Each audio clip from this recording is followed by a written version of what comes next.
Hello and welcome to Greg's Gruns. This is my HK USP collection. It's not really a very big collection, and one of them is not a USP. It's the literal elephant in the room. That's the Mark 23. I really like these pistols. They're cool to me because they're a little bit different, and they have sort of a cult following. But really, the story of the USP is kind of a sad one. It's like HK was so ahead of their time that they ended up kind of behind the times. They ended up with a pistol that was obsolete in some ways when it was released. HK came up with this pistol idea that was a modular pistol idea, and you can notice that every one of these pistols is in a different configuration, and I'll talk about that. Well, I can talk about that right now. So this is an HK USP 9 compact. I bought this before I ever saw Blood Diamond. But it's in the LEM configuration, which means that hammer mechanism has been cocked. It will go into this kind of like secret single action. So it's got a consistent trigger pull.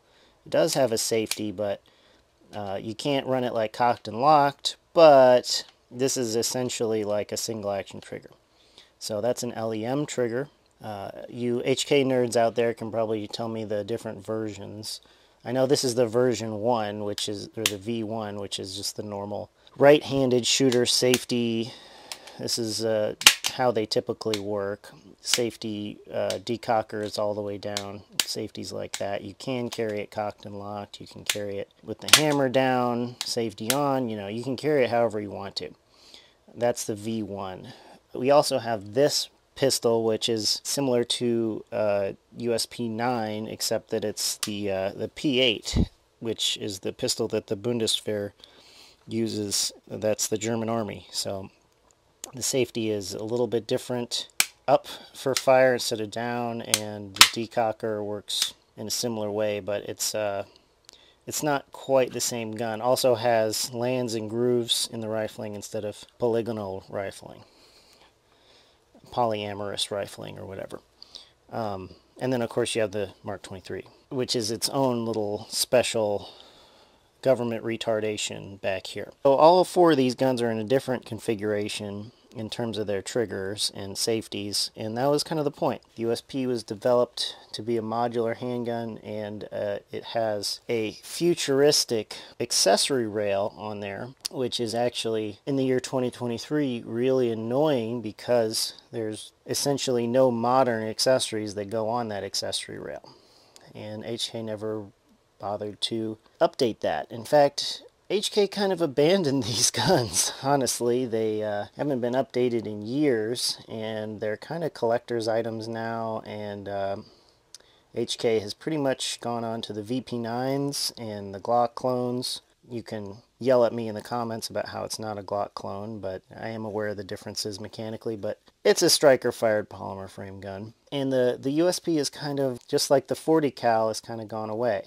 That's the beginning of the story of the USP, is the adoption of the 40 cal from the FBI. The FBI briefly adopted 10mm after the FBI shootout in 1989. They went to the Smith & Wesson 10mm pistols just for a few years, and then they realized that was a little bit too much. So they worked with Smith & Wesson to develop the 40 cal. And this gun, specifically this format, the full-size USP, was released to the public in 40 cal. And that was kind of a groundbreaking thing, is that a gun was initially kind of designed around 40 cal, and in 1993 the USP came out in 40 cal, and then soon after that in 9mm. But in 1993, 40 cal was the hotness. That's what the USP was designed around. And there's a lot of 40 cal USPs floating around. Obviously, I don't like 40 cal. Not many people like 40 cal anymore, but at the time it was really popular. A couple of years later, in 1995, they released the 45, HK USP 45, which in my estimation is still, that's kind of like the most relevant USP. Is that's one of the better double stack 45 caliber pistols out there if you want a suppressor friendly pistol. I have some problems with the FN pistols. the 45 caliber pistols. I've shot them, and other people have shot them, and they kind of agree with me that they're not the best. It's really hard to argue with a 45 USB 45 tactical or an HK 45, which again kind of makes this gun a little bit obsolete. The HK 45 is a different pistol, and it's really an upgrade over this one. Yeah, the USPs are, like I said, they were kind of obsolete before they even came out, unbeknownst to HK.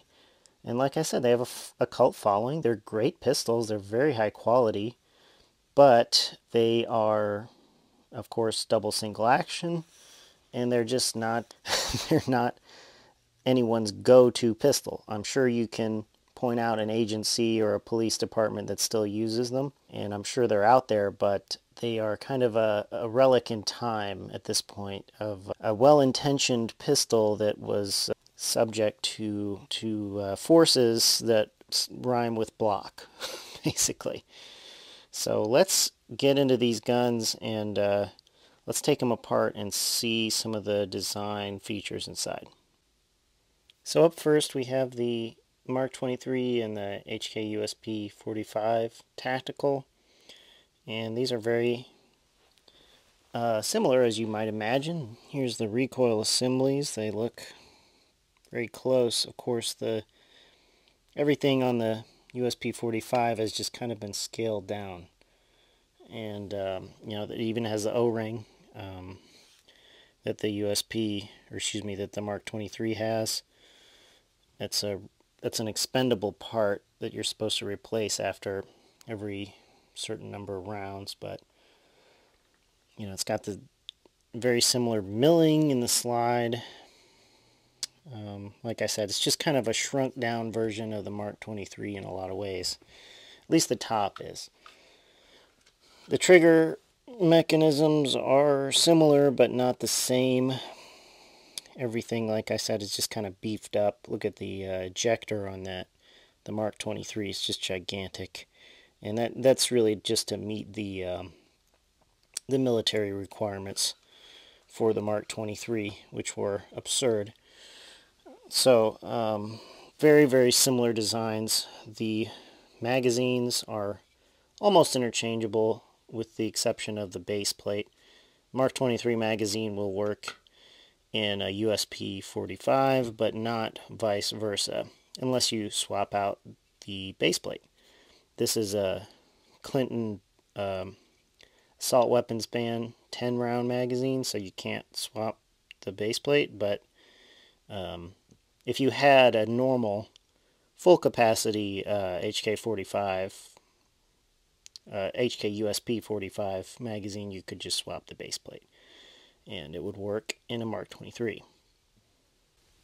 So here we have the HK USP Compact 9 Compact and the HK P8A1, which is essentially a USP 9 full size, except with the exception of it's used by the German Army. You can see the traditional lands and grooves in there, as opposed to polyamorous rifling of a normal USP. You can probably see here. Yeah, there you go. So the recoil spring assembly is it's a double captive recoil spring, much like the full-size 45. The USP 9 Compact has just a normal-looking recoil spring. It also has this weird polymer buffer on there, which I don't know what the hell that is, but it rattles around when it's inside the gun, and I don't know why it's there, so I don't know if it would work without that or not. Another difference between these two guys is the magazine compatibility. So the HK USP 9 Compact can take the VP9 magazines, and it can take other 9mm. I think it can also take the P30 9mm magazines. So it has some kind of magazine compatibility. The USP 9 full size and also the USP Elite, which is kind of the competition version of this pistol. This happens to have the Bundeswehr translucent magazines. These are not compatible with the 9 Compact. They won't fit. So I don't know what HK was thinking when they did that, but that's another special feature. The magazines are not compatible between guns. Who knows what that's all about, but these two are a little bit different on the inside. The USP 9 full size is more like the other two guns that we already looked at, and the USP 9 compact is kind of its own animal. I think it's kind of trying to sneak into that Glock 19 market with some different design features. Spoiler alert, it's nowhere near as good as a Glock 19. I have it because it's cool, but it's not nearly as nice to shoot as a Glock 19. Conclusions. So, the year is 2023. Why... This gun doesn't count. Why would anyone buy an HK USP in the year 2023? Well, there could be a couple reasons. Could get a good deal on it or something. You know, somebody is selling one at an attractive price point. Or maybe you're just looking for something different. Or maybe you like HK, you're an HK fanboy or something. But, you know, you can have any reason to buy one of these things. They are very high quality pistols, like I said. And they're not crazy expensive, but they're definitely more expensive than your normal Tupperware handgun. That's okay, because they are a little bit, I would say, higher quality. Mostly, I think, in this day and age, they're kind of collectible because there are so many different variants out there. Like I said, they're customizable. You can, at the armorer's level, you can change out the trigger mechanism and the trigger packs to suit your needs, and I think that's attractive to some people. And on top of that, I think they have kind of an undeniable cool factor. They're very cool looking pistols. They're very functional, and that's really the most important thing about a pistol. You know, some people prefer double single action pistols. Some people, like I said, they have a cult following, and people really prefer them for some reason over other pistols, or just like me, enjoy collecting them and shooting them. Like I said, the best one out there when you're actually comparing them to other pistols is probably this guy. This is a very viable pistol nowadays, and I really like 45. You know, in terms of a suppressor host, this is a really good one. And if you're looking for a 45 cal suppressor host, it's hard to beat this particular pistol for a practical pistol. Beyond that, I think they're just kind of cool. They look cool. They're pretty good shooters. They're really good shooters in 45. I think that's the caliber that they kind of shine in. They've been in all kinds of media, video games and movies and TV and all kinds of shit. So they're cool guns. If you have a chance to shoot one, go ahead and shoot one. They're definitely very collectible nowadays. HK still makes them. Still makes some versions of them. You know, this isn't really a recommendation. This is just kind of an overview of the history of the USP, an abbreviated version, and just comparing some of the models that I happen to have. And hopefully I'll pick up some more in the future. There's some models that I'd like to pick up, such as the Expert and the Elite. Maybe a normal USP 9. It's not the P8 for Metal Gear Solid LARPing purposes. That's my small but still cool HK USP collection.